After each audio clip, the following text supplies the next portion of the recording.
on Earth.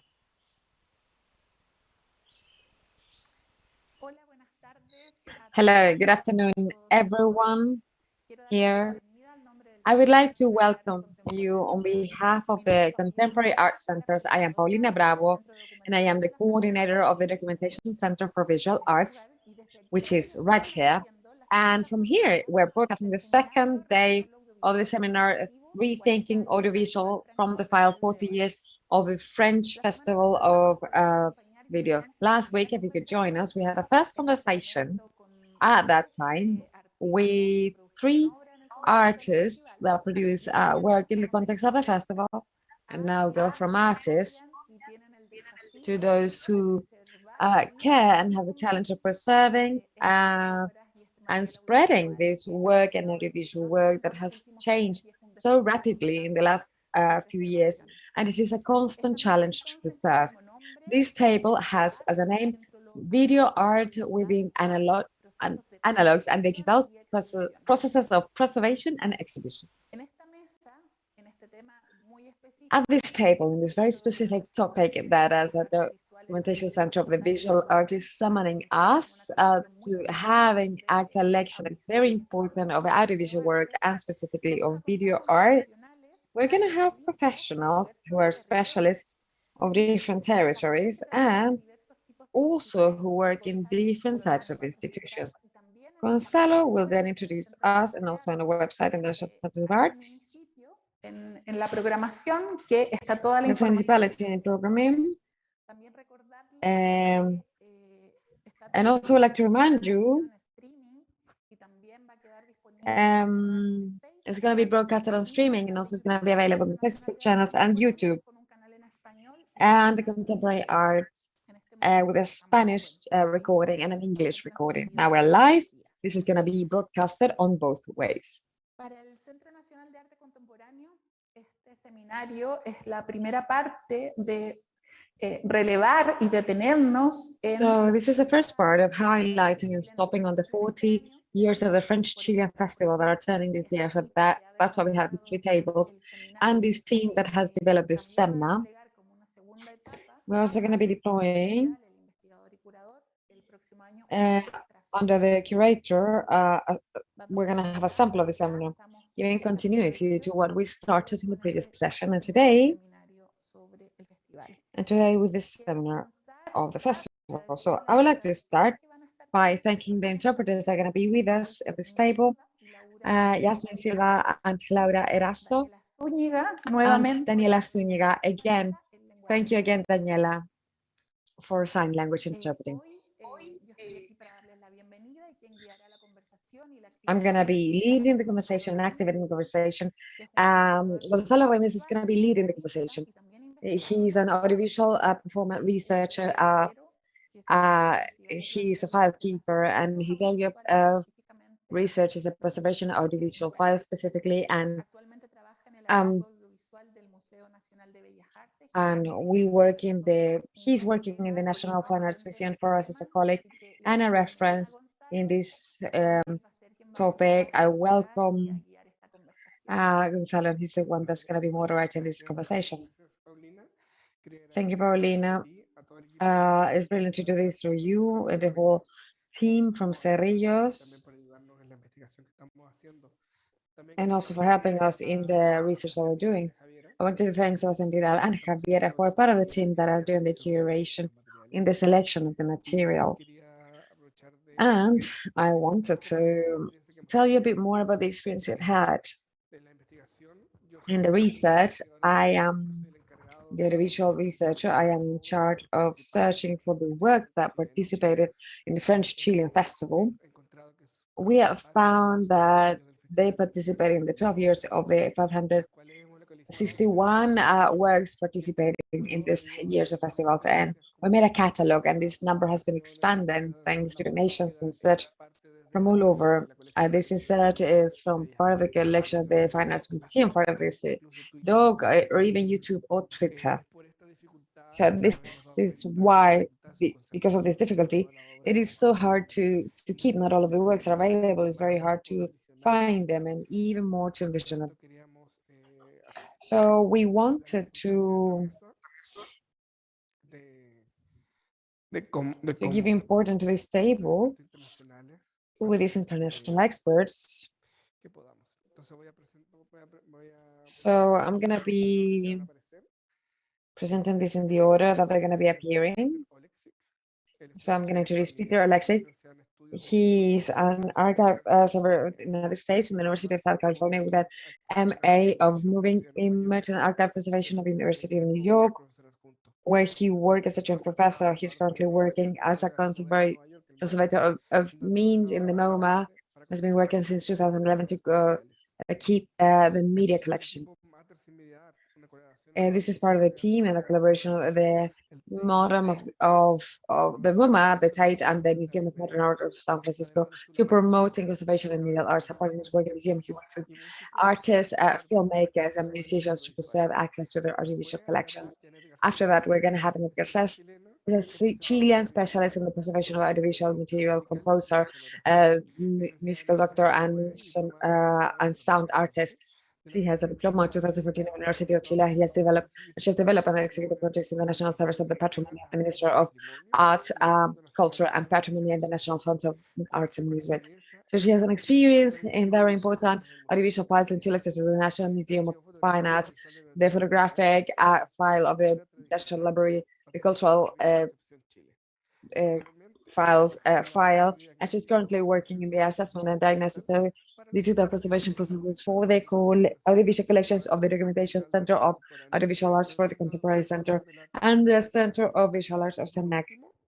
And lastly, Mariela Cantú, who is an audiovisual keeper from Argentina, artist and curator and art researcher and audiovisual centers her area of researches in the preservation of magnetic videos as a licensed and is also a professor of audiovisual teaching at La Plata University and MA presentation, the presentation of movement in Amsterdam University, has a scholarship of CIEP and San Carissa.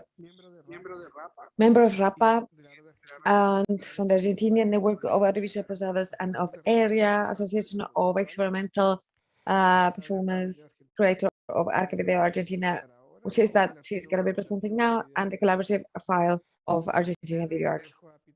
With you, I leave Peter Oleksik, who is going to be giving his presentation. Adelante, Peter. Great, thank you so much, Gonzalo. We're happy to. Give me a second while I share my screen.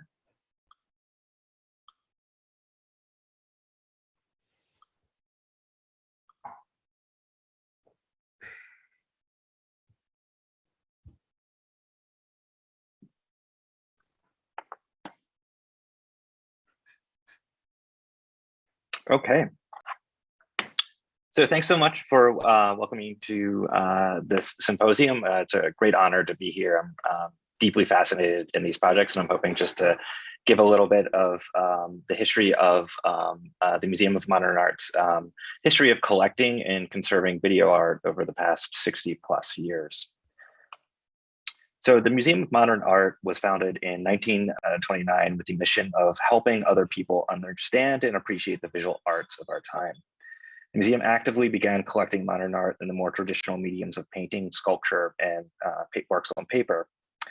The early 20th century saw the explosion of motion pictures in the global culture. So, new movie theaters and Nickelodeons were springing up in metropolitan cities, and traveling exhibitions of motion pictures were rampant throughout the countryside in North America. MoMA quickly decided to expand its collecting practices to encompass this nascent art form of moving images, considered to be the medium of the 20th century. In 1935, the Film Circulating Library was founded, which would go on to be called the Film Curatorial Department. Pictured here is curator Iris Berry, who was the first curator of this department and largely founded the Museum of Modern Art's moving image collection. The museum began a regular exhibition program of film in 1939 that continues on to today. So as film was maturing as a medium, a new type of visual and oral communication was being developed that I think we are all aware of, known as television. Experimentations in sampling of light into electricity had started well into the early 20th century, and then really became standardized in the 1940s and entered the home in North America in the 1950s and kind of established itself as sort of the main mass culture technology of the time. On the heels of television entering the home came the introduction of videotape in the mid-1960s, where one would become their own producer of video in a sense. This held enormous potential for artists specifically, who found the immediacy of video ripe for exploration and really wanted to tap into sort of this new medium of mass culture taking form at this time. So I think most famously, you can see here Namjoon Paik, pictured here with his wife Shigeko Kubota, also an early video adopter, are credited as being some of the first artists to seize on this new medium of video and became one of its most prolific practitioners. MoMA, like other institutions at the time, began bringing video into the galleries in 1968 with the landmark show Art in the Age of Mechanical Reproduction. Within that show was the first time that Namjoon Paik's video loops were exhibited. In the late 1960s and early 1970s, groundswell of artistic interest in video started to develop really globally as a creative medium ripe for exploration. As I said, artists were drawn to it because of its immediacy. You could see yourself live on television when connecting the camera directly to the monitor or having immediate results. So, using photochemical motion picture film, there was a lengthy production process to kind of see the results of what you were showing. Video provided that instant feedback. So artists could begin to really interrogate the forms and vernaculars of television, which was still a relatively new medium that was finally accessible to both consumers and artists alike. So pictured here, you have artists such as Bruce Nauman, Joe Jonas, Beryl Caro, as well as Aldo Tambolini, Charlotte Mormon, who really began to explore the potential media of video in earnest. So following artists using the medium, video became increasingly more common in art gallery settings, most famously in the United States with this Howard Wise exhibition, Television as a Creative Medium in 1968, which took place in New York City. The early to mid 1970s also saw the rise of video art distribution, which was a critical system for the circulation of this material that still exists today. Electronic Arts Intermix emerged from the now closed Howard Wise Gallery that exhibition took place, and was established in 1971 to provide artists access to production and post-production facilities. Video was still a really expensive and cumbersome format to really create within, so it needed a lot of technological and financial support for artists to gain access to it. As well as establishing these networks for distribution to really get this video material out and seen, both in the United States and on a global scale as well.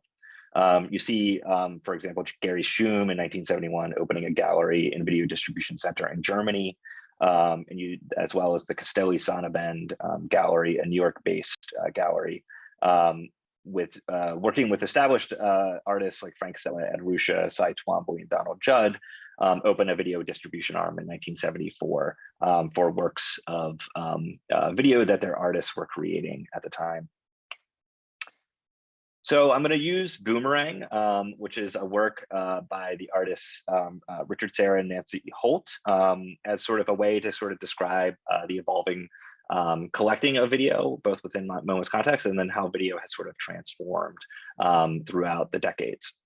Boomerang, I won't show you a clip because I think the bandwidth on the stream may be too severe, but it was a video shot in 1974 at a television studio in Amarillo, Texas, where Nancy is basically reacting to the sound of her voice on a delay, and is seen as one of the first sort of landmark video artworks. The work was shot on the 2-inch quadruplex format, which was a broadcast quality video format at the time, not really accessible to consumers. And this is key for what I will discuss later on. This work was distributed, and the key format for this distribution, sort of how this work was seen by most audiences soon after its creation, was on the Pneumatic format.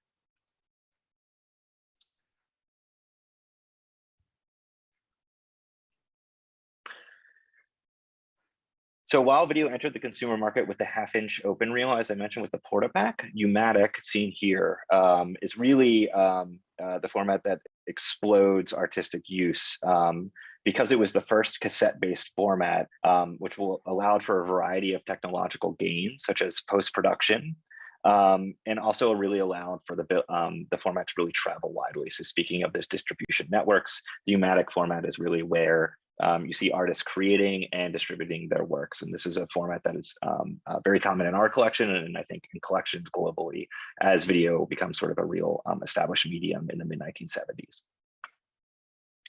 At MoMA, this new medium was becoming increasingly of interest to curators. Seen here is pictures from Open Circuits, an international conference on the future of television, which was held at MoMA in January of 1974. It was one of the first US-based conferences to discuss and debate television and video as a creative medium.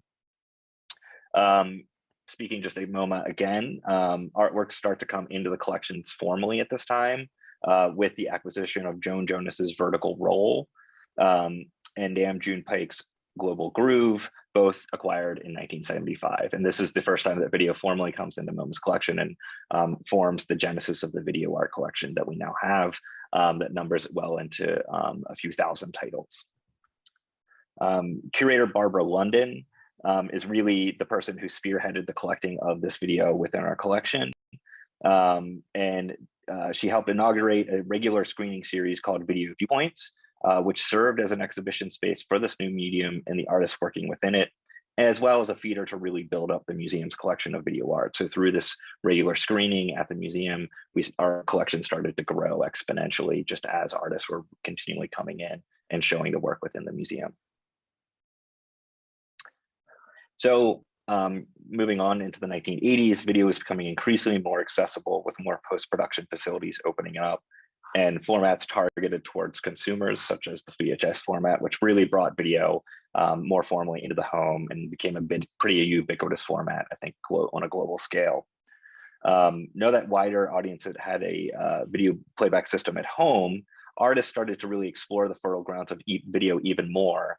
And distributors of new work was becoming more widespread thanks to distributors such as Electronic Arts Intermix, as well as the Video Data Bank, which is a distributor that opened up in Chicago in the United States, as well as the Castelli Sonneborn Gallery that I had mentioned previously. So much like many museums at this period, also began to increasingly bring video into the collection. It came into the film department, which then necessitated the film department to be renamed the Film and Media Department. At this time, Boomerang also entered the collection with the film department's circulating library of the catalog that you just saw here. This is the first time that video titles get listed within the circulating video library. So now video is being collected and distributed and really seen by audiences, and artists start to turn towards preservation and concerns around sort of the ephemerality of video. Nascent efforts in preserving video begin to really form through migration activities. Electronic Arts Intermix launched a preservation program in the late 1980s, where they recognized that works in their collection were facing challenges of obsolescence and degradation, a theme that I think will continue throughout the symposium. And you see artists and activists begin to really share tips and tricks about the preservations of their own works, such as genius artist Tony Conrad, who wrote an article in 1987 talking about sort of different methods of treating videotape through methods of dehydration or baking to basically suck moisture out of videotape and prevent binder hydrolysis from taking form.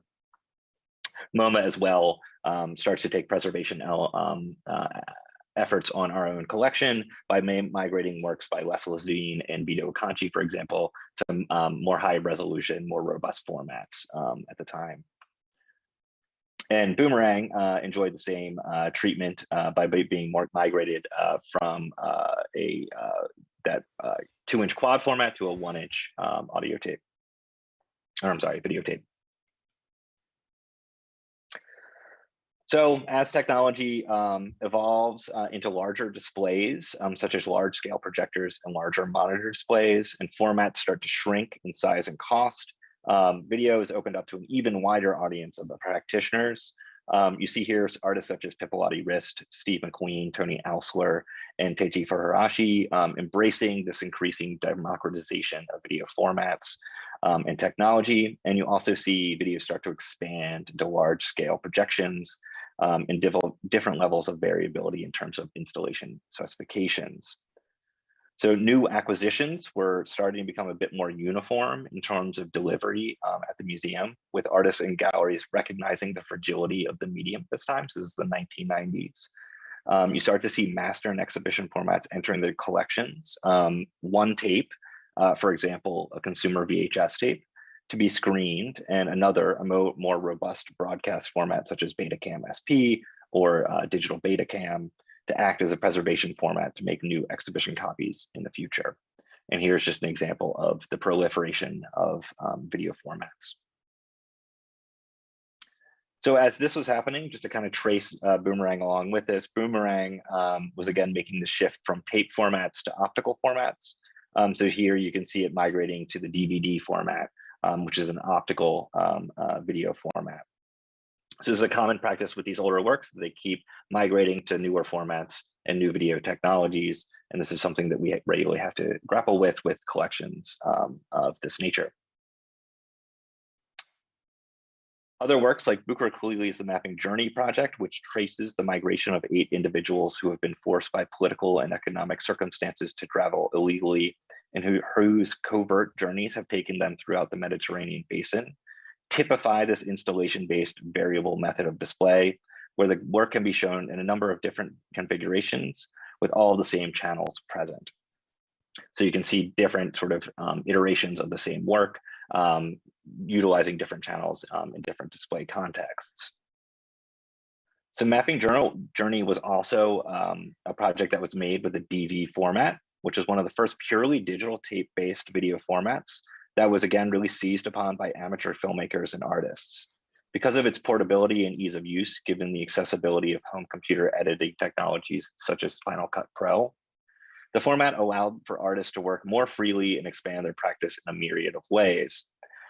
So they were no longer tied to post-production facilities and video engineers to produce their work. As a result, this brought a lot of variability in terms of the formats and how artists work and making their work, which actually proved to be somewhat challenging for us as conservators. Because here, sort of the standard practice of post-production facilities are jettisoned, and now artists are creating on their own, where different aspects of the video technology are used, perhaps in ways that outside of post-production standardization. So MoMA approached the care of the material following the lead of the film department. So it was regularly through keeping everything stable with temperature and humidity control.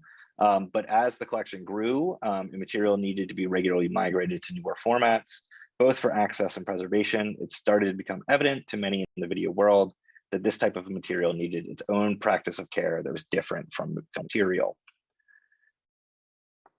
So as we recognize these different practices of care, MoMA was really taking cues from other museums like SF MoMA and the Tate, who had been grappling with how to care for these types of artworks beginning in the late 1990s with various symposia and events, where they gathered together conservators, curators, and artists to go through case studies and discuss the long-term care of time-based media works.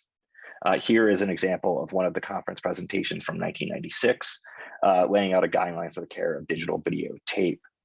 And then beginning in the mid-2000s, you start to see the first time-based media conservators, of which I am one, emerging from other disciplines like objects, paintings, conservation, who begin to focus their attention solely on time-based media works. At MoMA, Glenn Wharton, pictured here, became the first media conservator on staff in 2007. He came from an objects contemporary art conservation background, and he quickly realized that the single channel material within MoMA really needed to be migrated. He recognized that he didn't have the expertise required to plan for this, and seizing upon this moment in curatorial interest around a project called the Video Lounge, he sought outside help to really help migrate the material to digital files for both preservation and access.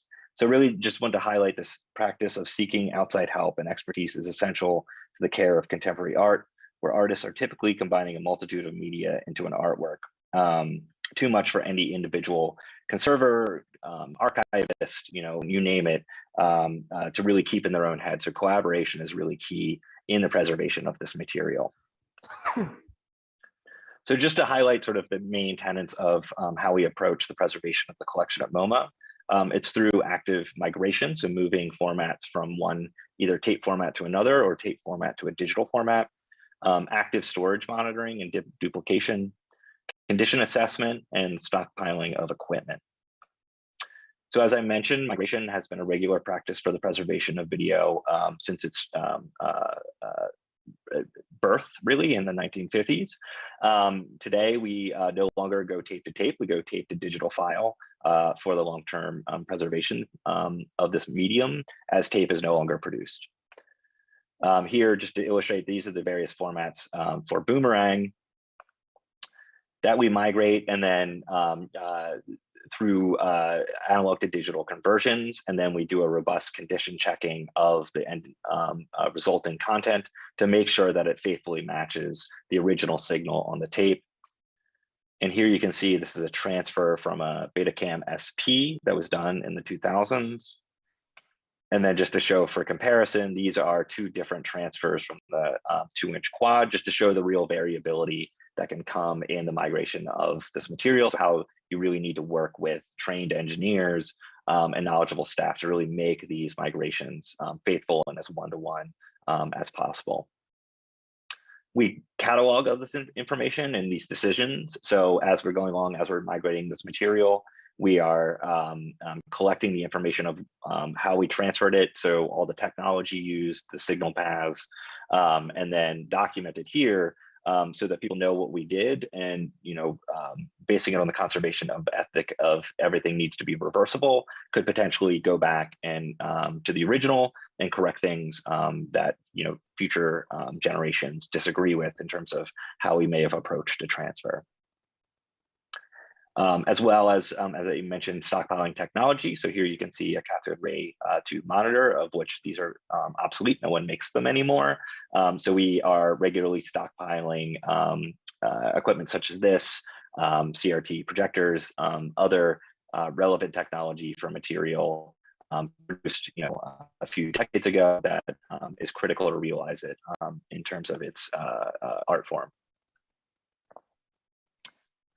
So here you can see Hidoshiro's How Not to Be Seen, a fucking didactic educational.mov file. So this typifies how we now acquire video artworks into the museum. They come to us on hard drives and via the cloud because they are all now digital video files. So here you can see an example of how we received this installation artwork, a master QuickTime file, then an exhibition H.264 file. As I mentioned, we can no longer rely on passive storage of just putting a tape on a shelf. We have to rely on the active storage of digital preservation. So we assign fixity, which is an alphanumeric string that acts as the fingerprint of a digital file, so that we can track that file as it moves around and ensure that that file remains as it should. If it changes, the fixity will allow us to know the file has changed in some way. If that happens, we also copy the file many times so that we can recover from a different copy if something has happened to our file and has corrupted it. Additionally, media players. So we need to prepare material for modern day media players and software. So in the past, the VHS deck would take a VHS tape. Now we have software to rely on, and software acts in the same way as a VHS player. So it has particular methods of de-encoding a digital video file. So we have to ensure that the encoding matches that in decoding methodology. And then in gallery settings, we are using media players, so we're no longer using VTRs. So we have to make sure that we are preparing these digital video files so that they are rendered faithfully to what the original media should be. And just to show here again, this is Boomerang on the left, shown on a CRT monitor, the bottom projected quite large, and then on the right, it is a flat screen presentation embedded in the wall. So each of these require different methods of preparation and really knowing how to translate the original digital video file to match the display settings particular to each of these display contexts. And then increasingly, we are now finding that we are preparing material for virtual screening. So here, this is Joan Jonas's vertical role in our virtual views platform at the museum. And this is, I think, really where we're seeing video being accessed more and more. We're moving outside of the gallery setting and into web platforms. And so we're really turning our attention how we can translate these works faithfully and honorably to these new methods of display. So just quickly, just to mention a few things that we face when we're going through these translations. One is scaling and interpolation. So you can see in the top left, NTSC DVD with a 720 by 480 resolution. This is what video was until about the late 1990s. And now you can see the resolution has dramatically increased. This largely impacts the display, where display technology has a much higher resolution. And so we need to scale up our video. But in that scaling, we need to make sure we are doing it so that we're not introducing any artifacts or any sort of visual issues that may distract from viewing the material. Additionally, there's compression. So there's lossy versus lossless compression in all digital video files, or I'm sorry, one or the other. Lossy is there's loss of information in the encoding, and lossless is there's no loss of information in the encoding or compression of the information. And so just to show two quick examples, spatial versus temporal compression. In spatial, this is where the video file will basically just sum the same color value, for example, and could potentially render things in a flat tone, or you could lose texture if you're applying too much spatial compression to a file. Similarly, temporal compression. So this is where you're using frames that are only encoding partial aspects of the visual picture and looking at other frames to reconstruct itself. And again, if you apply too much of this compression, you can see the visual information start to break down. And so these are two things that you just really need to be watching out for in our current context when displaying this material. And then finally, there's interlaced versus progressive. Just quickly, interlacement was how video was transmitted and or encoded and transmitted and decoded until the 1990s, where it was fields combining together through persistence of vision. And today, now we have the bandwidth available where we can display full frames of video information. Where that impacts us is if you take an interlaced video file and display it on a progressive display, you can get something that looks like the image on the left, where the combing of the two fields will become or overlap with each other and introduce these sort of combing artifacts, and where visual information will butt up against each other. And then finally, aspect ratios. So just, I think we are all aware, we are now in a 16:9 world, but video started in a 4:3 aspect ratio. So it's really just making sure that you look at your video files, inherent to video files as well, is this idea of square versus non-square pixels, where a translation is happening between what is known as the SAR, the PAR, and the DAR. And just to explain what those quickly are, the SAR is the sample aspect ratio, DAR is the display aspect ratio, and the PAR is the pixel aspect ratio. So when a digital video file is being played back, it is this equation that is then rendering the video in the correct aspect ratio. So you have to just be mindful of how this stuff is expressed within a video file, and that you're actually displaying this material faithfully and accurately, especially when translating, Boomerang from 1974 in a 2021 context. And then finally, I just wanted to quickly mention Chroma Sub Sampling. Again, this is just how the color is encoded. So if you're employing more methods of reducing bandwidth, such as like a 4:1:1 subsampling, it's again just potentially impacting the visual information of the video file. So in terms of exhibition, so we just wanted to stress that we were trying to map the signal to the exhibition settings as faithfully as possible, and just paying attention to aspects of compression, geometry, as I mentioned, and then the critical signal elements to make sure that the piece is being rendered faithfully. And then I just wanted to quickly end on to just illustrate how MoMA is still exhibiting video today. This is the exhibition on the artist Shigeko Kubota that's on view now at the museum and will be on view until January. It's a wonderful exhibition if you do find yourself in New York City, and really just shows sort of museum's commitment to the history of video art. So thank you so much.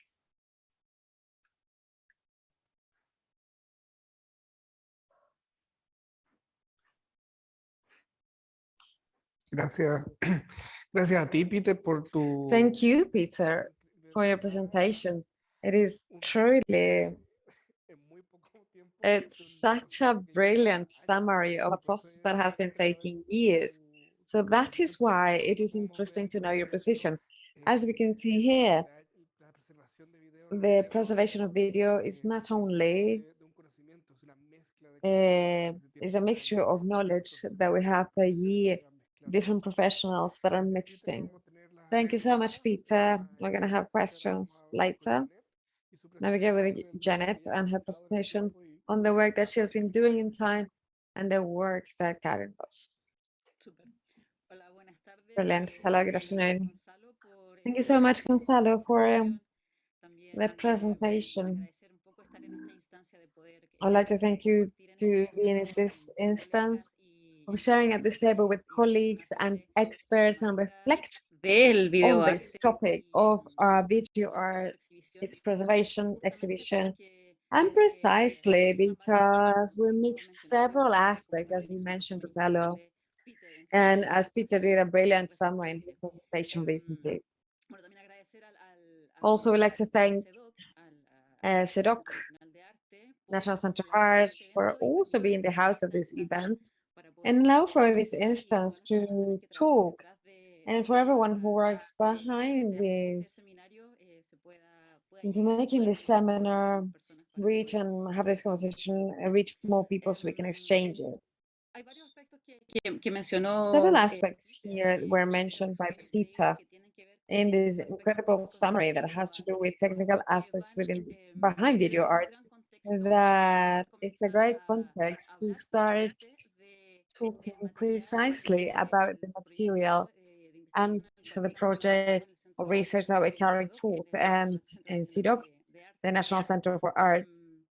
If we think about time, video art and the material that summoned us in the seminar, which is 40 years of the Chilean Bank, basically the existence of this type of video art material has been pushing the area of expertise of audiovisual preservation and looking for answers to make material available and have access and keep it current. And therefore, in a way, we have several aspects that are crossing and that need diverse professionals in different areas to be able to provide an answer in to this material. Tell you that this research project we started working on this year. I joined an incredible work team. All the girls who are also working in this seminar to be able to address this collection that has several aspects that are very interesting and have their own challenges. And they are related to the history of video art and the process around how to preserve this material in time. And to tell you that this collection that is present in CEDOC, it is profoundly linked to video art material and also from the Chilean, from Chilean artists or video artists in Chile. And because of its characteristics, we are in the presence of elements that mainly are audiovisual documents that from the eyes of today as audiovisual preserver are within what we would know as access materials rather than preservation. But in order to explain in this context of why they're of access, I'm gonna go back to some things to put this into context.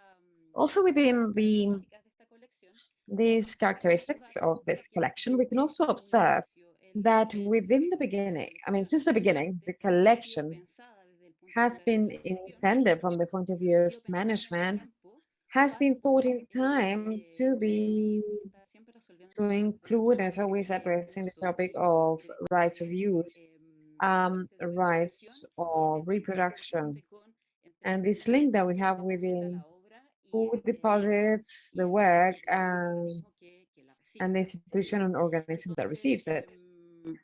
So therefore,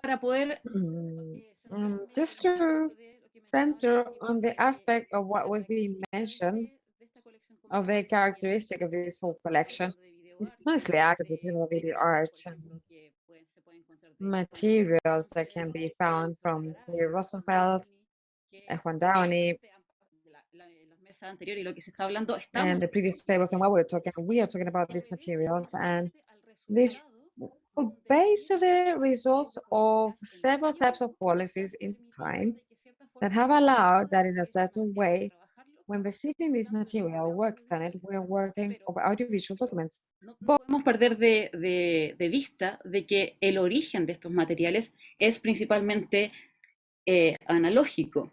Voy a centrar netamente en lo que tiene que ver con el festival chileno-francés, franco-chileno.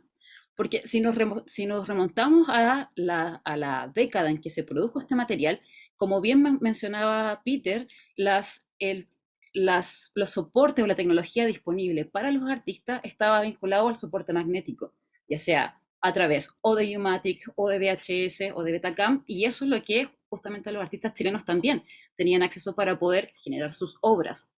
Pero a medida que empieza a pasar el tiempo, en Chile principalmente, empieza a ocurrir de que el material que está en estos formatos y en estos soportes empieza a quedar obsoleto. ¿Por qué? Porque el videoarte en particular está intrínsecamente amarrado a la tecnología en la cual se produjo, es decir, por razones, ya bien, que impactan en su estética, que impactan en su entorno para poder ser reproducido y para poder tener acceso.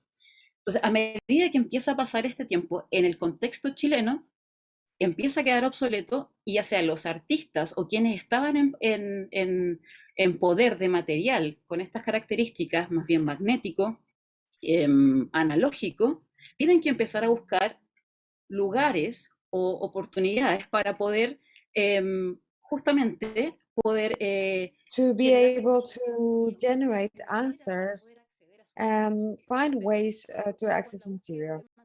So this with the search of keeping everyone in time. And this need for artists is the one that is pushing everyone who is linked in the audiovisual preservation to find answers. Because if we compare the answers that we have currently on how to care for audiovisual material, how to migrate, and all the information we currently have, and if we do the trip to 20 years to the past, we're gonna find that effectively the information that we have currently is much more important, it's much more complete than what is found at that time. So, well, going back to the fact that artists start trying to find this technical answer, it forces cultural institutions to be able to, well, to have a technical surrounding that would allow to give an answer to make this content migrate. And I cannot forget that in the 80s, the Japanese embassy makes donations of equipment for the Fine Arts Museum, Pneumatic, and Universidad of Chile, where it generates a surrounding or an environment that in this last time or decade or last 2 decades has been gathering material and generating and passing material for certain migration processes of time, which has been changing, as Peter was saying, in his presentation. And in some instances, also optical support was an answer. And why do I stress optical support? Because the current collection that CDOC has currently, it is mostly optical support. But why is that? Because in those opportunities, the response of optical support was one way of preserving. Let's remember that at some point, maybe now we don't have that information, that it is support that in time is something we need to look at and we need to exit quickly. But at that time, it was an answer. And they invested great resources to make these migrations and take energetic material to optical support.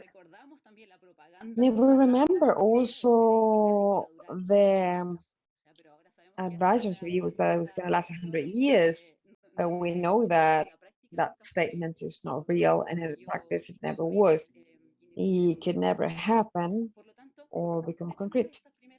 So therefore, we have this first migration, this investment of resources at a cultural level, and later we start having more migrations to MIMDB, digital archives, all of that with the idea of migrating in time and making these materials stay current in time, but with technical characteristics that have been varying as we have had information and access to it.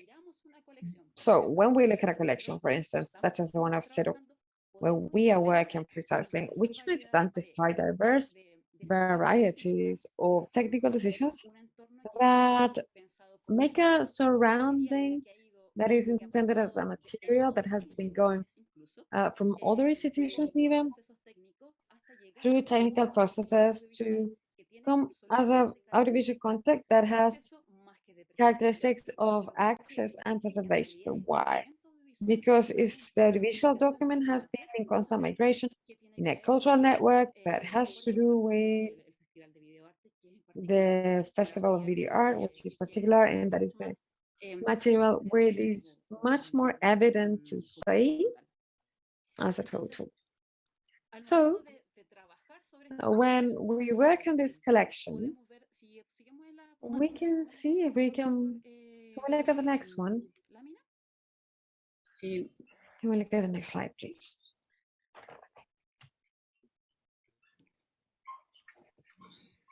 Súper, muchas gracias. Entonces, Thank you podemos very ver much. que la colección es And we absolutamente can see that the collection is absolutely optical.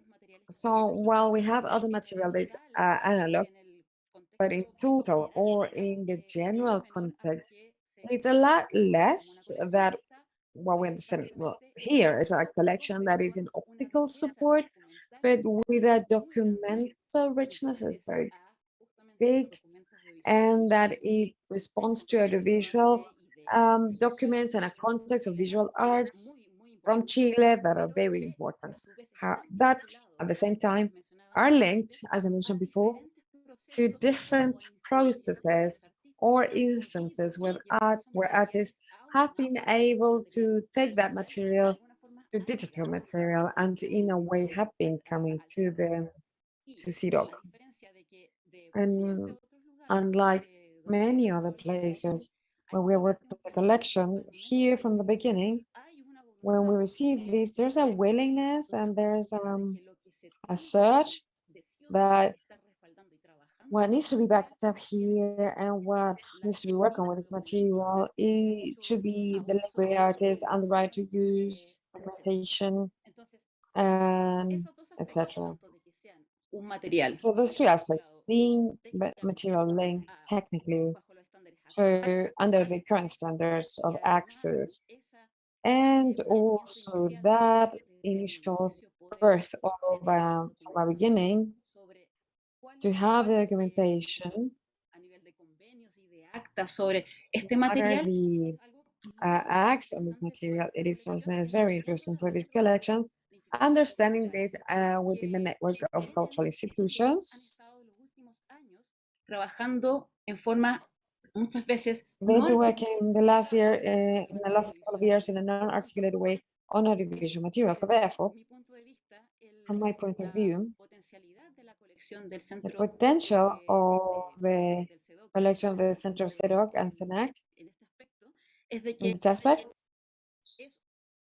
esta colección is that resultado en el tiempo this collection is a result in time of a material that has been worked on Por lo tanto, in different institutions. un documento en particular de esta When we talk about a particular document in this collection, we're going to find, I'm going to take an example, just material the Chilean French Festival, that material which is as en realidad también está CEDOC material with technical characteristics, is also pneumatic, and then National Museum of Fine Arts, because it was the first place where the material in a certain way started, and it is in a technical context of revision. So just to del desafío mismo que tiene la colección. La so well, the challenge the collection al has. momento de revisarla, se entiende que el centro tiene So when we review this collection, we understand that the center has a potential and a role as an access point of the document because of these characteristics I mentioned. So that is, the magnetic material it has under its care is very little, and it has nothing to do with the amount of content present. But we do have some deeper work, and we have a bigger intention that allows to solve aspects where other institutions or collections are indeed struggling a bit more. It has to do with how to resolve having access to the material, and also thinking about the platforms that can allow us to enter and show that content and this metadata. So just to give another, well, regarding the preservation of content itself, which I believe looks very good in this example, with the center of documentation, it is that particularly I worked with this content 10 years ago in magnetic materials. So what finishes here is what ends up being reinforced in time is the importance is the audiovisual preservation. The most important thing is migration in time. Migration as a process of, is a dynamic process, never static, and that there I take another aspect, another topic, the idea that I highlight from what Peter mentioned, it's the collaboration to obtain this expertise to solve aspects that have to do with collection.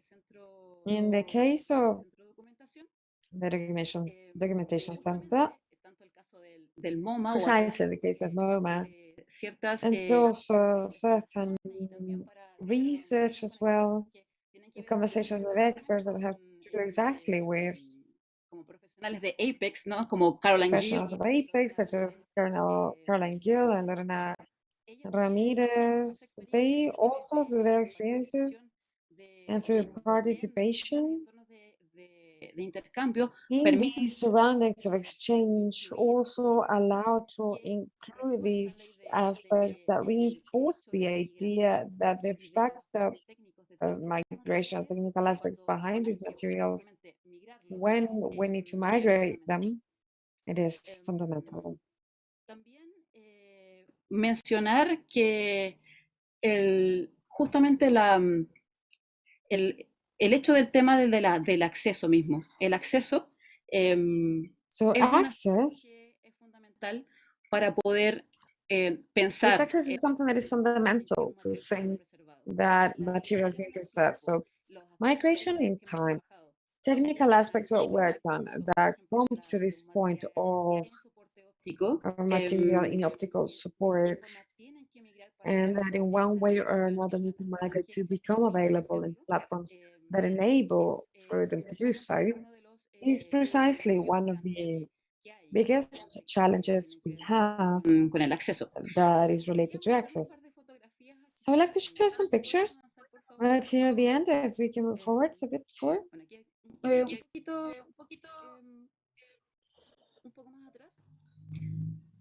A bit behind. Right there, óptico, here we can básicamente. see the characteristics that is optical. En el CDOC. All the material that we have here is CDOC. And here I would like to show the final images to close this.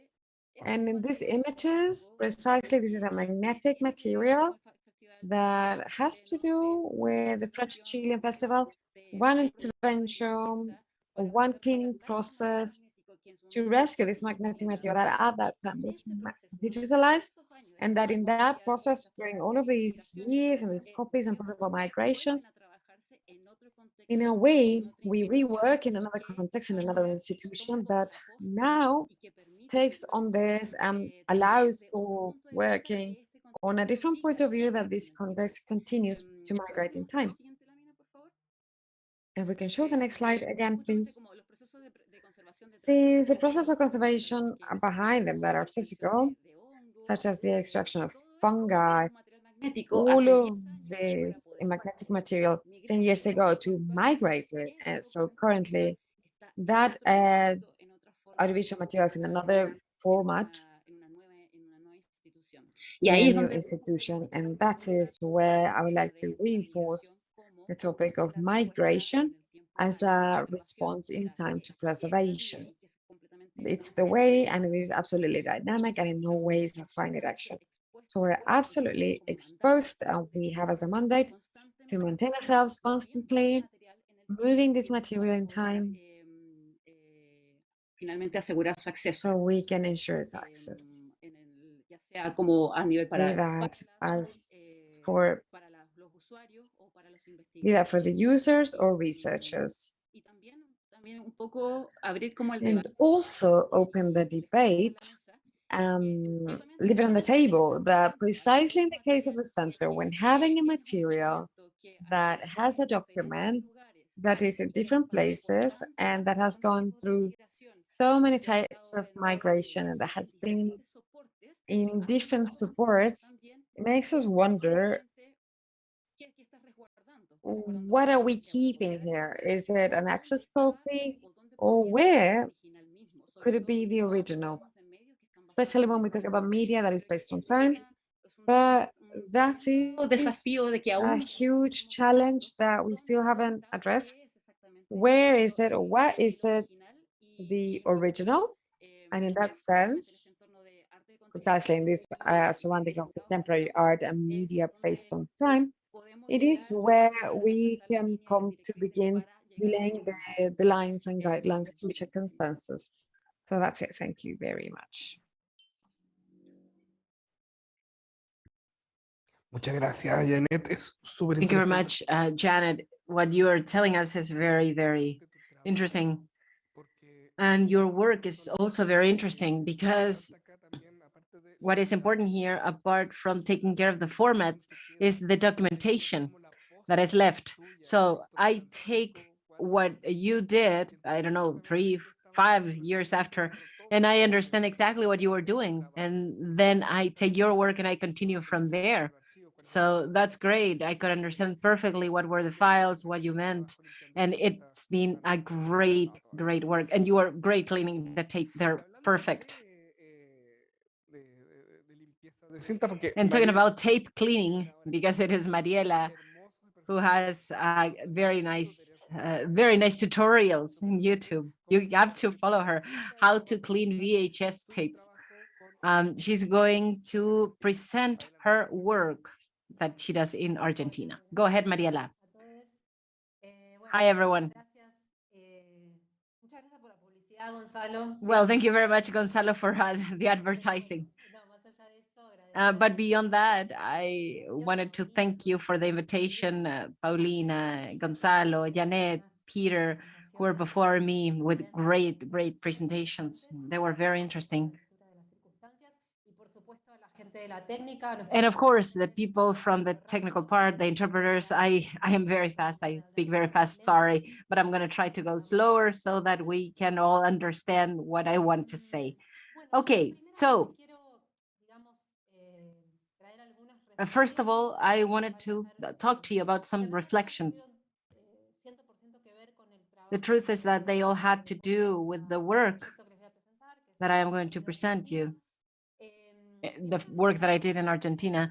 The first thing I did, and this is what is gathering us here today, it's related to the history of video art, the history of the French Chilean artists and festivals. And I really celebrate the idea of having a diverse roundtable today. History is not linear, it's not unidirectional. We need context. This happens in many aspects, different aspects, and different moments. So I really like to have people from different areas. And with that, I want to tell you about the context that this project Arca Video starts.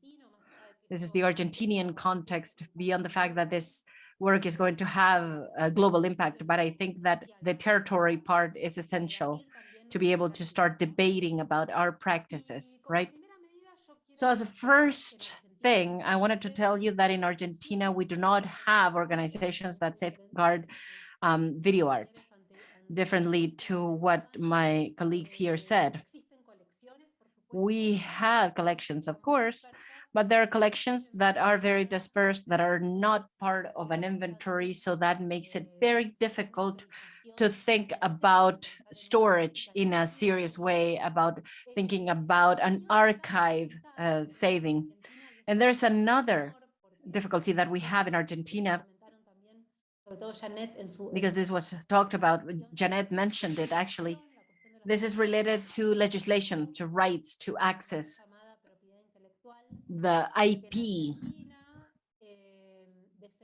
In Argentina, this is part of a law that doesn't have any exception. The Argentinian law does not allow for use in didactic, like pedagogical means or any. So that makes it virtually impossible to try to preserve if we cannot copy a movie, if we cannot copy a video. So people in Argentina can go to jail up to 10 years for copying a video. So in practice, this does not happen, but I need to introduce this to you so that you know our reality. Gonzalo was saying that I am part of the RAPA, the Argentinian network of preservers. We have been working on this since last year. And well, we discussed about the role that we have, a role that is related to a political positioning, maybe. Memory and access to cultural patrimony is a human right that is universal.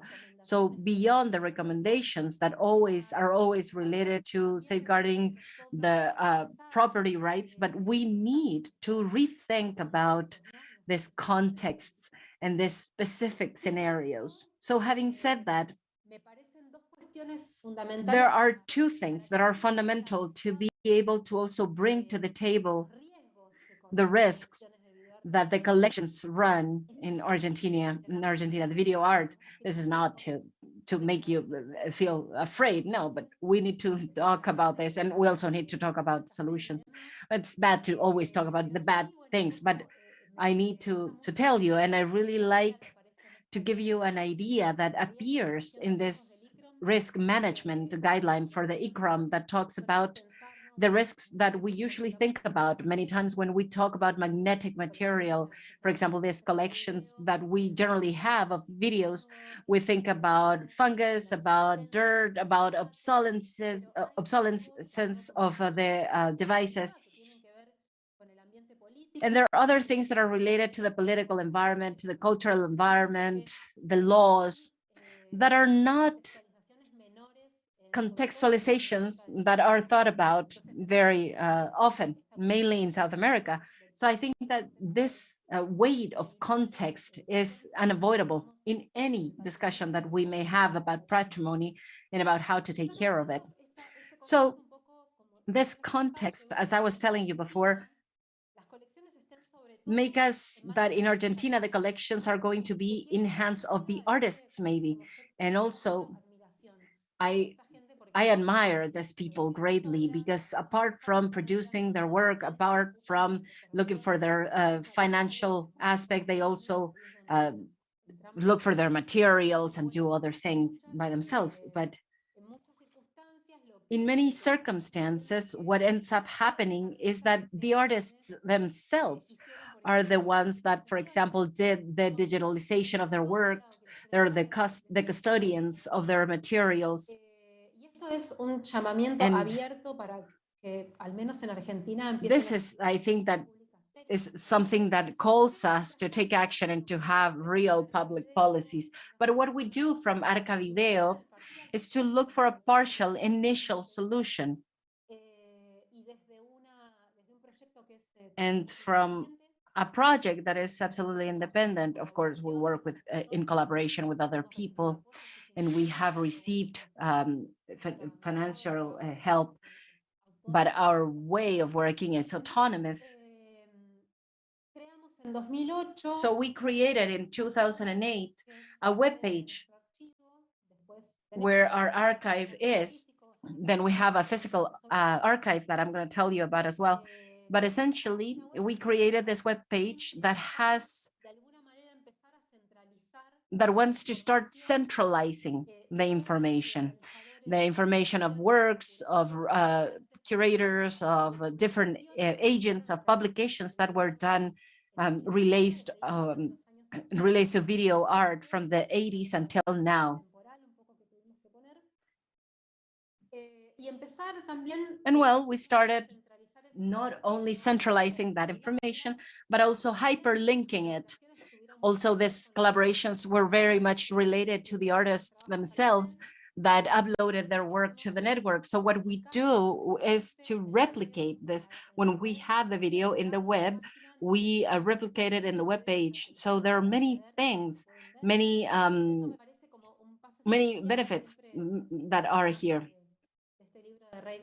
We always remember about the Edmondson book that talks about preservation. So I agree with this idea.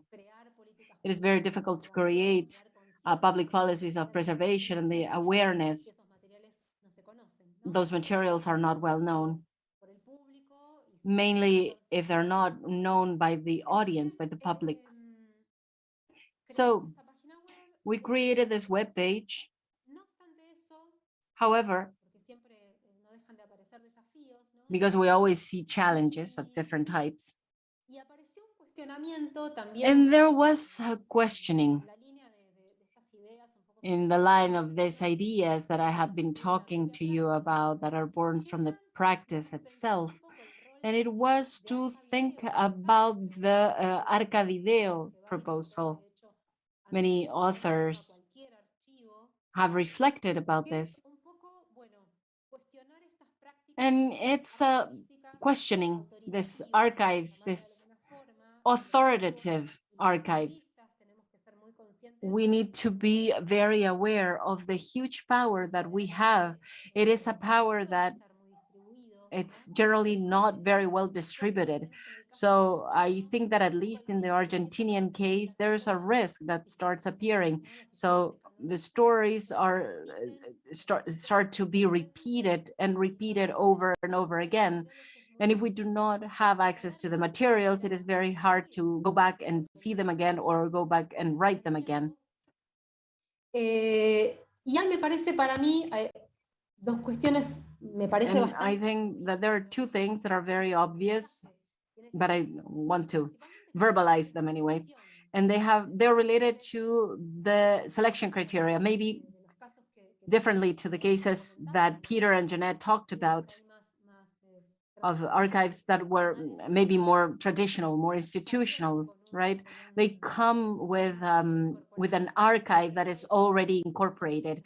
It has a history, there is a collection, it is part of something. But there are other types of archives or other types of projects. Arcavideo is one of them, where that history, that archive needs to start being shaped up. So unavoidable, there is questioning about the selection process. What is video art and what is not? In what period? Should we include works that were done by Argentinians in Argentina? So maybe Argentinians living abroad. So these are things that could seem not very important, but they define what we do, and they're going to have an impact on what we are going to be able to define as Argentinian video art. Because in itself, I think that it is very difficult to classify something without putting a hierarchy into it. So we need to catalog that. We need to select. We need to sort, for example, in the vocabulary that we use. So how are we going to guarantee that we are not including everything, because that's utopical, of course, but how do we maintain certain representativity in terms of the territory, at least? So that was difficult. There were questionings about the works that had been shown already and the works that have had certain circulation already. So they started asking about the works that were not included as well. Many of these practices, not just in production, but also in archives, have a lot to do, and in a way, they're more visibilized in the important cities of the countries, in the metropolitan cities. So that happens. Arcavideo has its headquarters in La Plata. It's an hour away from Buenos Aires, the capital. But what happens in other places? What happens with Mendoza? What happens with Tucumán, with Tierra del Fuego, with other territories where these practices are not that visibilized, where we do not know those people, those agents, where we need to establish a network. So in a way, that was taking us to believe, to bet. There's a bet that just started, and we are going to give the first international presentation of the new collaborative version of Arcavideo in this event. So thank you very much again. And we want to bet on a collaborative version. This is an experiment. This is just to see what comes out from here. We have had two very decisive actions: the incorporation of material and the categorization of it. This is our bet. I think that this is going to bring much more benefits than what we thought. I am going to show you what Arcavideo is. I'm going to stop talking and I'm going to show you. Bueno, esto es esencialmente, no voy a navegarla toda porque también me parece que es una experiencia para I think that this is an experience that we need to see,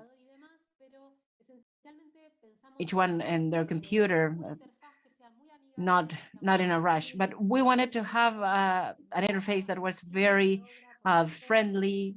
There's different ways to do the search by work, by people, by publication, by category as well.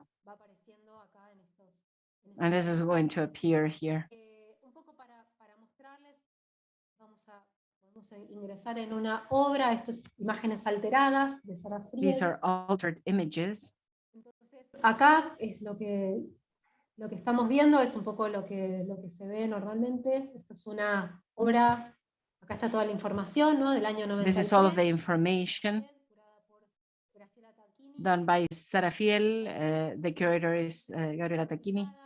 This is the synopsis, the expositions where they appeared. We really want to start generating these hyperlinks. So we want to associate the information because we trust that this is what is going to allow us to have more context. It is not good enough to have just the work there, the publications that are mentioned, the catalogs, the articles, the publications, the chapters of books and different categories. This work, I wanted to show it because it is part of the festival, Pan American Festival, the Chilean French one.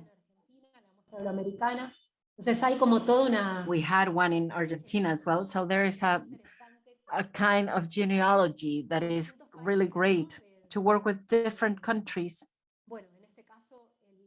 In this case, this festival in particular is the second edition of the French Latin American Video Art Festival. It was shown in many different countries, and each country had a different exhibition.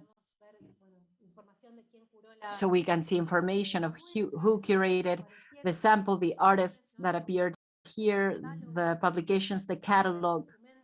We can see the document here. Look at the scans that are beautiful, yellowish.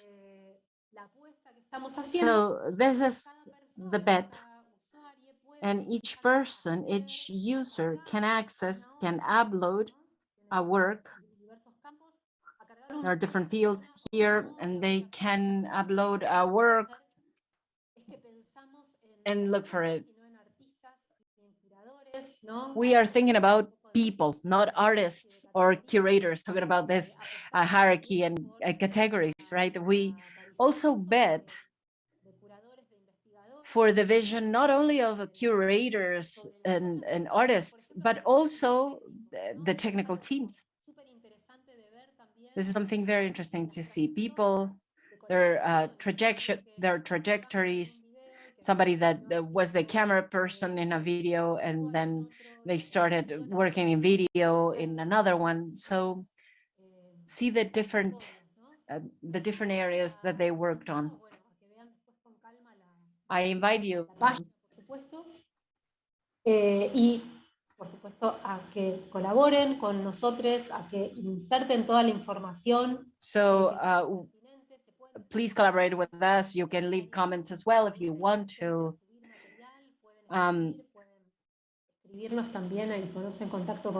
You can write to us. We're going to be in touch with you through email. So to finish this part and to open the floor for questions and exchange as well, which is the part that we'll like. We can talk about challenges because we do have challenges. In Arcavideo, one of the challenges, the biggest ones, because we're just starting this adventure of collaboration and trusting the audience to reconstruct, to rebuild this history of video in Argentina. And this is related to how to generate an access that is proactive. We do not want to have a web page that is there and it's never used. We want for people to be interested, to upload material. This is something that is very good for us. So we want to generate these strategies. We want to create public. El gran desafío y bastante recurrente, sobre todo en los proyectos independientes, que es el del financiamiento, ¿no? And financing, of course. Por supuesto, inevitable hablar de las colaboraciones. We want to talk about collaborations. And also talk about rethinking different models that contemporarily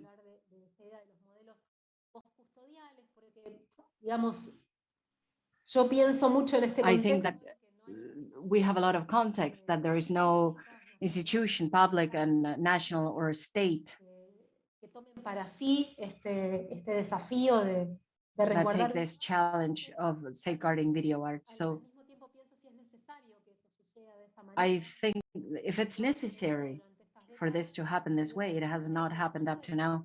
And I always rethink about diverse aspects. This has circulated in Argentina, and this is great. This is something great that we have seen when we start seeing these videos, when we start talking to the different realizators. And I think that video art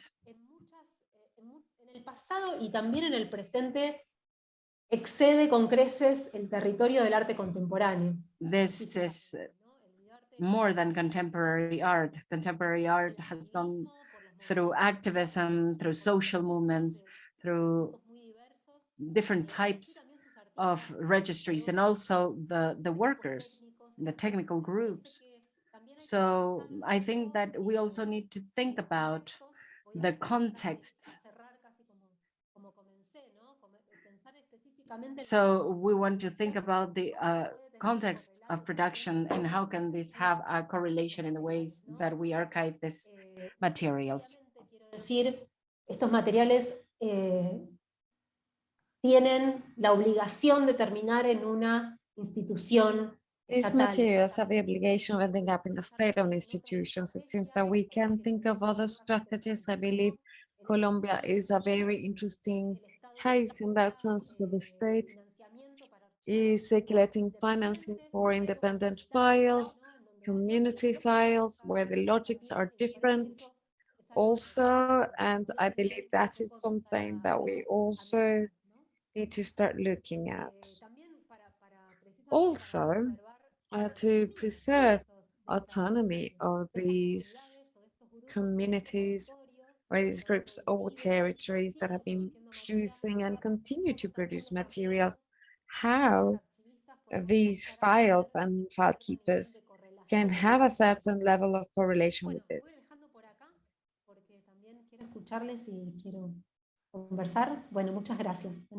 So I want to talk, and well, thank you very much.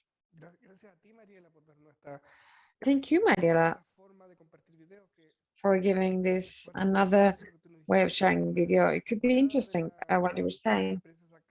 Taking an experience taking from the institution open to the public with collaborations, that is very interesting because that is what is coming. And now that with this conversation with everyone, I wanted to say the public can put the questions in YouTube or Facebook. We can do this, and I wanted to say what she was saying.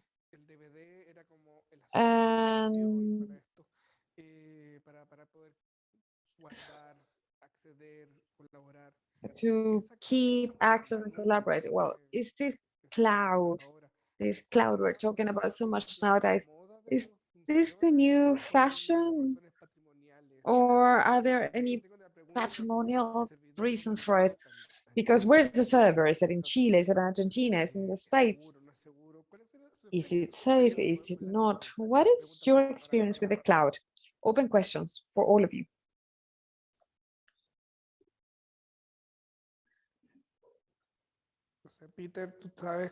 I don't know, Peter, maybe. Do you have anything in the cloud in MoMA? In terms of the collection at MoMA, no. Our digital preservation, or the way we preserve the collection currently, is on LTO media, so magnetic tape. Speaking of video, we're exploring cloud options, but as you just pointed out, Gonzalo, it's like, where is that server? Where is that material? So if, speaking from the institution of MoMA, if we were to put our collection in the cloud, we would also make sure to have a copy in some sort of physical element with LTO tape, just to have multiple copies, and also ensure we have something on hand, because as we've seen with cloud, there's intense security risks as well, of just people seizing and ransoming that information. Yeah, I mean, it's a big concern. And sort of speaking outside of the MoMA context, I'm just thinking of an organization here in the United States called Transfer Collective, who is doing much like what Mariela is doing, of taking material from artists and trying to gather material that sits outside of institutions, migrating it, and they're leveraging the Internet Archive, which is a place to store video within, I think, the United States, but I think it's also open globally. But it's a challenge of just where to store this. It's expensive, and it's expensive ecologically, I would say, most importantly. ¿Tú, Jeanette, has visto como una opción? Jeanette, have you seen an option of the migration?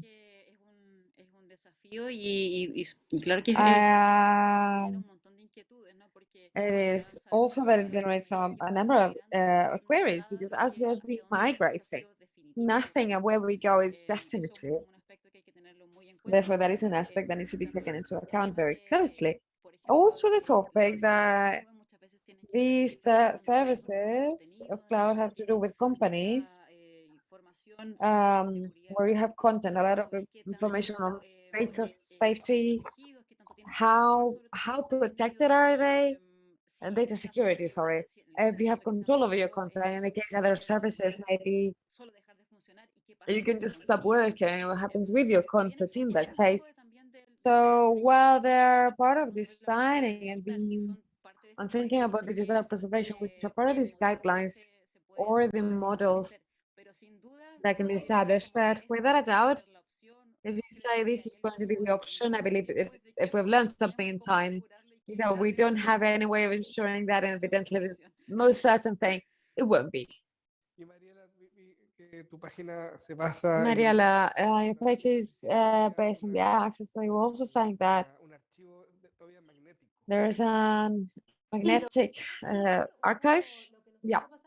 Yes, what started happening from using these videos and providing access and showing them, etc., is that the artists find out and they started calling to give their collections into our custody. So we have about a collection that we have in custody is Graciela Kikini, who is an artist and curator from Argentina. This week we are receiving another great donation for the custody of Silvina Sperling, the director of the festival called Video Danzava, a dance festival of 25 years in Argentina. So we didn't expect that, but we are starting to necessarily, while this doesn't come to other instances, we're very willing to take charge of these collections, and our file archive exists today is based solely on that. And for me, it seems, as what Jeanette was saying, I don't seem you need to marry anytime with anyone or anything. But thinking of black and white, yes, no, or single solutions never has worked. I always tried on a diversity of options. So we do have beyond the links to videos that already exist and are already uploaded. We have information. We have our metadata on the network locally, and it seems that the cloud, it is an access solution that eases a number of things, as long as it is not the only one. So let's go to the questions from the audience now. Hello, your team. Peter's asking, what is the dialogue you have with other institutions or museums that also have contemporary collections in video? Is there any collaborations within and outside of the US? Oh, definitely. I mean, we regularly communicate with institutions on a global scale about, speaking about video. I think we have like close ties, as I mentioned, with the Tate, or early sort of partners in sort of the conservation of this material, but that collaboration has only grown.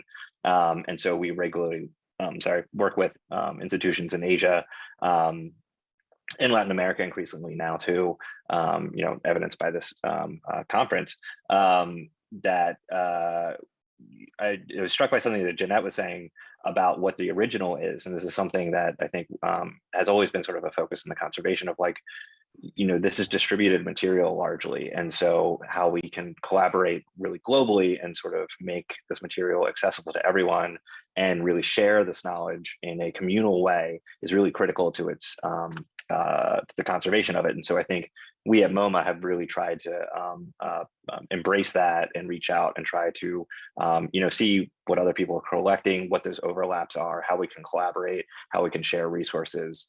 I think it's just in this day and age that is becoming increasingly easier to do. And so I think it's really critical to kind of keeping this together. So yeah, we collaboration's huge for us. Gracias, Peter. Otra pregunta de archivos como resistencia. Thank you, Peter. A question from archivos como resistencia, files as resistance. It is very important, interesting what you're stating, categorizing without hierarchy. Do you privilege direct relationships over hierarchies? Well, I love the name of the page. What was it? A files as resistance. I love the name. Congratulations, what a brilliant name. Well, yes, that is the bet. With this is the catalog. What we have, we do two systems of categorization. Us as a team, we continue feeding these file because we have access to so many catalog, and the artists in some cases, and that is a task that we continue to do almost daily. But also there we have our criteria of the catalog or categorization of certain videos, but also another of the actions that the audience can do is to make a catalog, put labels on the videos, and that we thought was very interesting. We also did an extensive research before, and we saw some files, more specifically very diverse from all over the world, and this bit has to do with vocabulary. What we in certain places or certain generations or certain groups can call or might not correspond to what another group calls to certain characteristics. So, and that is something that includes artists many times. There was a tradition of the critic, of the art critics and the cinema, where they're saying that the intentions of the artist don't matter. What matters is what the artist said wanted to do. I'm not really certain about that. Maybe that is a tradition that is more classic of a critic or a bit more demoré, but it seems that's quite on the contrary. What we need to stimulate here is understanding as archives as resistance was asking the diversity of this point of view and those interpretations. I believe it's absolutely pointless to get an interpretation, hierarchical interpretation of what a certain work is and the relevance a certain event had if it doesn't have a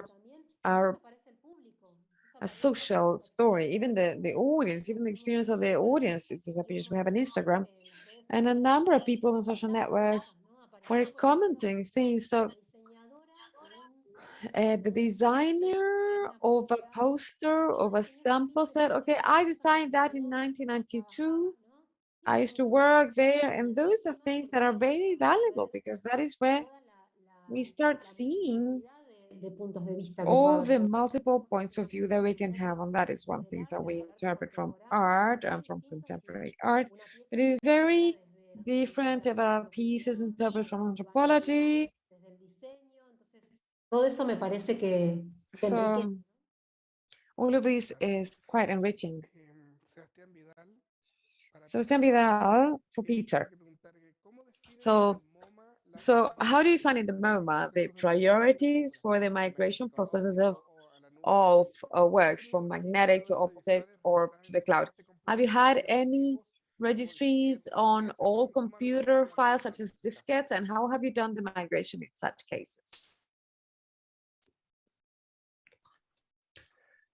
Sorry, just so I understand the question correctly, it's a question of how do we prioritize within the collection, and then how do we migrate software and diskettes? Is that correct? Dos preguntas.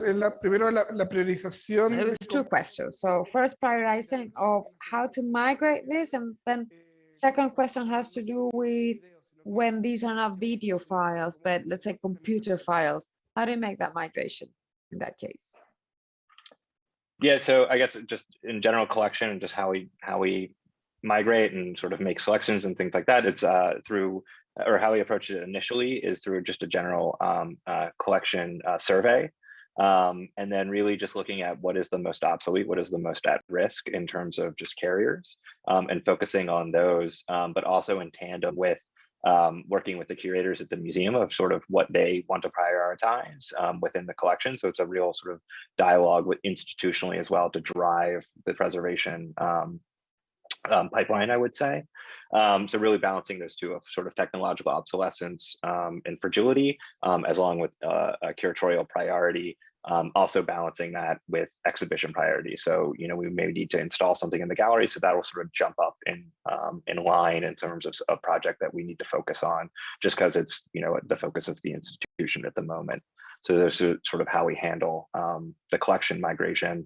And then in terms of software preservation, I would say it's handled largely in a very similar way as the view migration in terms of the digital files, where, you know, we do digital preservation on the object, but then do, you know, really robust interrogation, and also working with collaborators, so working with software engineers and things of that nature. You know, when we're working with, say, a Paul Chan piece that's built in Flash, which is now obsolete, we would work with the artist as well as people who really know Flash well, understand its properties, and then understand how we can faithfully migrate that code or whatever, translate that code into a new software application. So the principles are really the same. It's just sort of the technology that's different that we're dealing with, and that's who we then turn to, you know, outside experts and collaborators to help us with.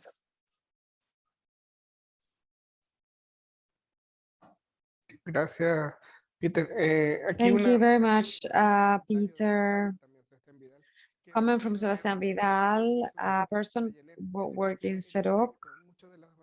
And in fact, many of the materials that were to Setup were copies of VHS that artists had.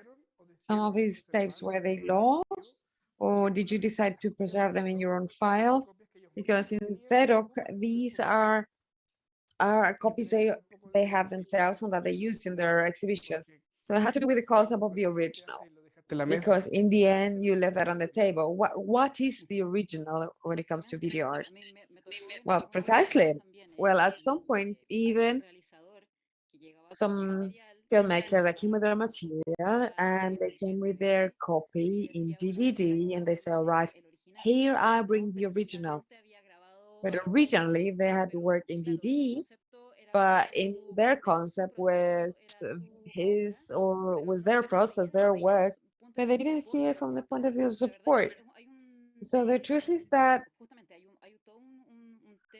and there's a whole topic behind this concept in particular, and that is what Sebastian was mentioning, that there was a master that there is support of the work that has been migrating in time, but naturally, and as a such also to maintain it current, because precisely that, in that characteristic of this format, of this material that is depending on technology, that depends on time, precisely this is subject to this migration, and evidently we're going to be finding this throughout time.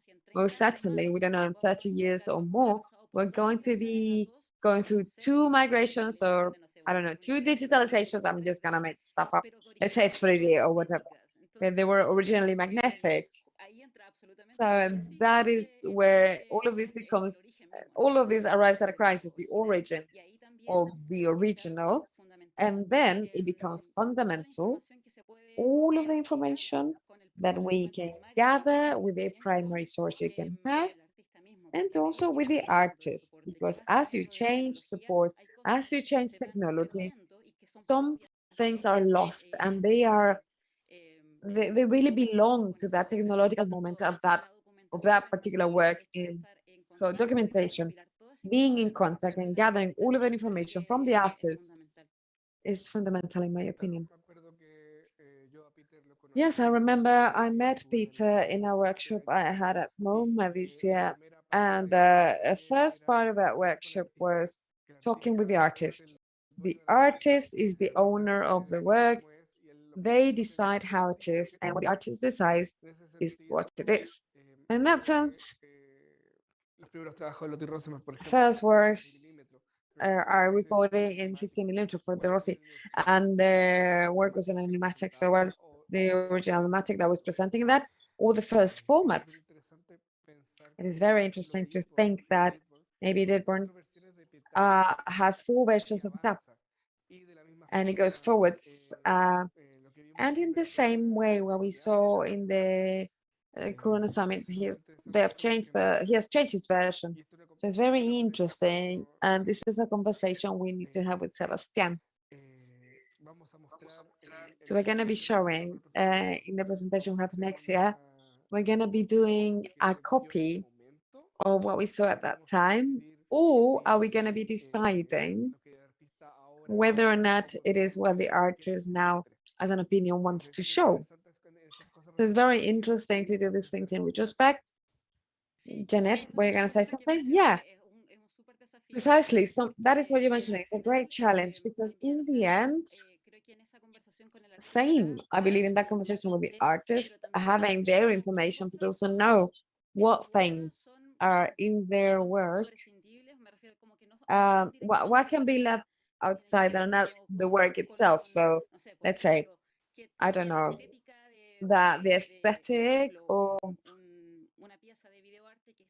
a piece of video art that is installed and presented in a tube TV.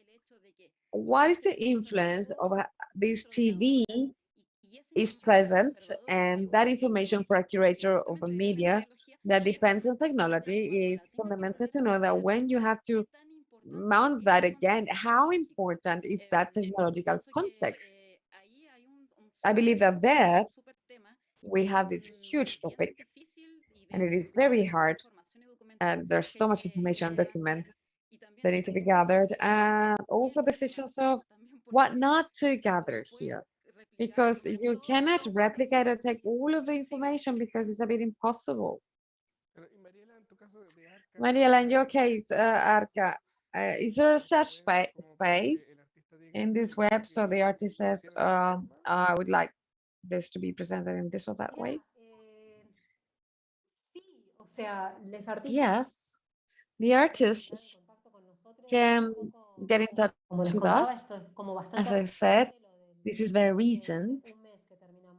A month ago, we finished this platform, but next year, luckily, because this year is ending, the plan is to, well, it's part of this Utah is counting on the proactive access. This has to do with go back and get in touch again with the artist. We got in contact when the project started about 3 years ago. So yeah, that's pretty much it. Just go out and find the artists again. Even to begin little by little in the scale when we can just see this independent file, also to track beyond the collections that come to us for custody here, start tracking the existence of the magnetic ones. So we had sad news in the last few years. A number of filmmakers left us, Mariela Rico from La Plata, Carlos Finley, and this is a factor, a generational factor that is starting to happen. And we want to gather the materials, but as Jeanette was saying, also the stories. All of that information, the dialogue with artists is essential. Peter, if you can tell us a bit more about how do you do that at MoMA? Because from what I understood, it's very important every time they have a donation, purchase, or transfer. The conversation with the artist is very important. It even has a format, I believe. Yeah, so at the museum, when we acquire a work, we start really actually right before we do the acquisition with a pre-acquisition conversation to really understand from the artist how the work was created, and really start a dialogue with them about the creation of the work, how it's been exhibited, and really just to gather their thoughts about it. And we really call it a dialogue because it's not a form that we send them to fill out. It's a series of questions that are very open-ended, and it really starts sort of a dialogue between them, because we found that is the best way to do it, to really start a conversation with the artist. And then once it formally comes into the collection, we recognize that the work is kind of live a life or sort of evolve through time. And so the reason we also like to call it a conversation is we want to keep that conversation going. So as the work migrates or is exhibited, we want to keep talking to the artist and be like, oh, what did you think of this? How did this, we showed it in this way. What did you think of that? Also, as the work is, being shown, because our video works where we will typically have an edition of many, we're also talking to other institutions and other collections about how they're exhibiting the work to really sort of build a full picture of sort of the parameters of what the work is. So what we're really trying to identify, to borrow a term from Pip Lawrenson, who was one of the conservators at Tate and is head of collections there now, is the significant properties of the work. So really to try to, and this isn't something that we're trying to get at the very outset.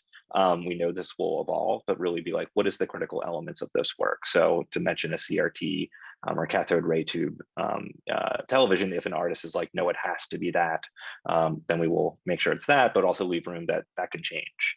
So allow change within these works as well. So that's, I hope that answers the question of just, it's an evolving conversation, I would say.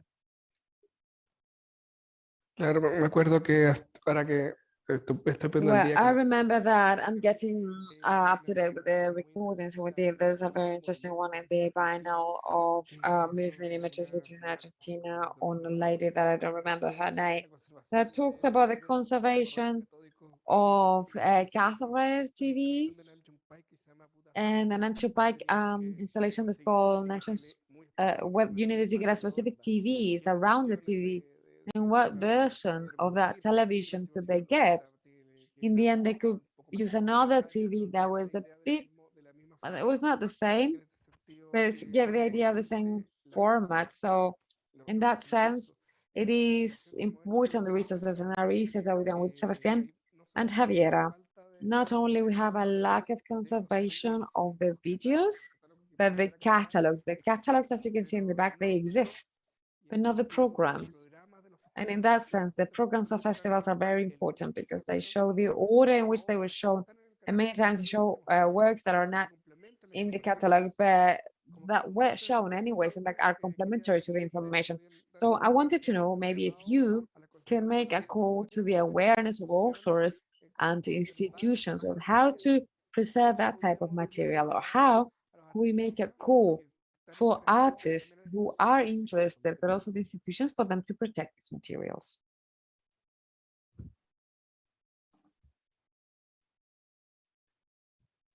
No sé, Jeanette, ¿se te ocurre alguna forma? Sí, o sea, creo que hay un concepto que... Yes, I think that there's a concept that I think it could be very important, mainly when we call, we make a call to the realizers. I think that the conservation of their works, in a way, starts in the moment of the creation. So I think that in the moment where they're deciding, when they are creating, when we are thinking that there are certain aspects that are going to determine if a work can be transferred, for example, or if it can have, if it can migrate in time, mainly if we're talking about digital content, right? So we need to be aware of that. And maybe we need to start working with that concept in the first moment when you create, when you make the decision of creating, then you are also starting the conservation process at the same time.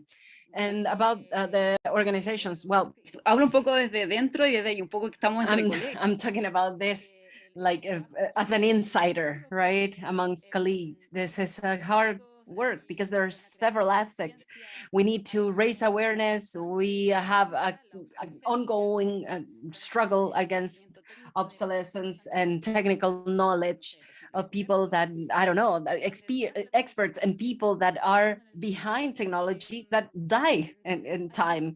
So there's a series of elements that need work teams that can address different areas, and más respaldo, más, we always need more backup. We always need more options. We always have to listen to the experts that are behind these collections. Mariela, Peter, is there anything else? Closing words? We are a little bit behind in time. We could keep on going, but we need to finish. Well, I don't know. Maybe I don't agree with everything Jeanette is saying. I have this feeling, because I am also an artist, that people are demanding too much from the artists. It's like they have to do so many things.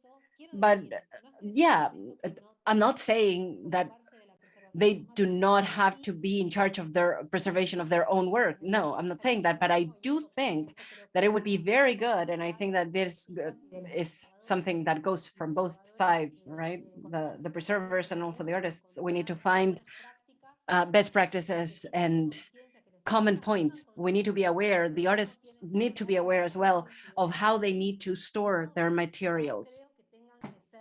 I don't think that they have to be fully responsible of that, though. I think that they need to have notions about that. That would be very good. That they have an option, that they can choose. I think that in here we also have a certain level of autonomy as well. When the artists do not know how to do it, you start creating this dependency relationship that many times, in the case of archive, is a relief for the artists. I have talked to them and they say, okay, I'll leave the materials with you. And that's it, but not for others. So I think that we need to stop thinking about artists or about the production of video as an homogeneous mass. We need to understand that they are particular, that they're unique, that some artists do not want to leave their materials with us or with anyone. So being absolutely pragmatic, I need to also tell you that if you want magnetic tapes, then you should save them vertically. You should keep them away of sun exposure, take them away of humid places. If they're in a corner or in a box or something like that, take them out of there, and that is already going to help with the pass of time. So this is just a pragmatic comment, but it was very necessary to tell you. Thank you. Peter, is there anything else that you want to add before finishing? Yeah, I mean, just to quickly say, you know, I agree with both Jeanette and Mariela that I think we need more from the artists, but I think there's been too much burden put on the artists, and it's sort of striking that happy balance is a challenge, and how to you know, spark these institutions and get collections to bring this material in and conserve it and preserve it. It is a challenge, and I don't have any solutions, but what I've really found and been heartened by is really forums like this, where people who are really interested in the conservation and preservation of this material talk and really form these sort of alliances. Because I was really glad to hear Caroline Heel's name mentioned with the APEX program. Caroline is now at Electronic Arts Intermix as their technical director. And so it's these sort of connections and just bringing these groups together. I think it's through that we can really start to sort of build a better preservation for this material going forward. So yeah, I just really applaud everyone's efforts here, and yeah, I think maybe this is the pathway in some sense. Gracias. Quería decir como último, a los artistas que están viendo esto, que si tienen alguna duda, pregunta. If you are an artist and you are seeing this, please contact us. Okay, our passion takes us to conserve everything. And it doesn't have to be institutional. So come close to us, ask us things. Let's try to preserve, because it's part of the history, it's part of the patrimony. So thank you. Thank you very much. Thank you, Mariela. Thank you, Jeanette. Thank you, Peter, for your time. And thank you for expressing your knowledge. I wanted to invite you next week to the closing of this seminar with video art, culture of media, limits and extensions from TV, experimental TV and advertising. We're going to have Javiera Mañara in the exhibition, and we're also going to have the participation of Carlos Flores, Ivan Pinto, Claudia Aravena, and Elena Strongman. It's going to be available in English as well. Peter, if you want to see that, you can. So thank you very much, everyone, and see you around, looking for videos and preserving things. Thank you. Muchas gracias.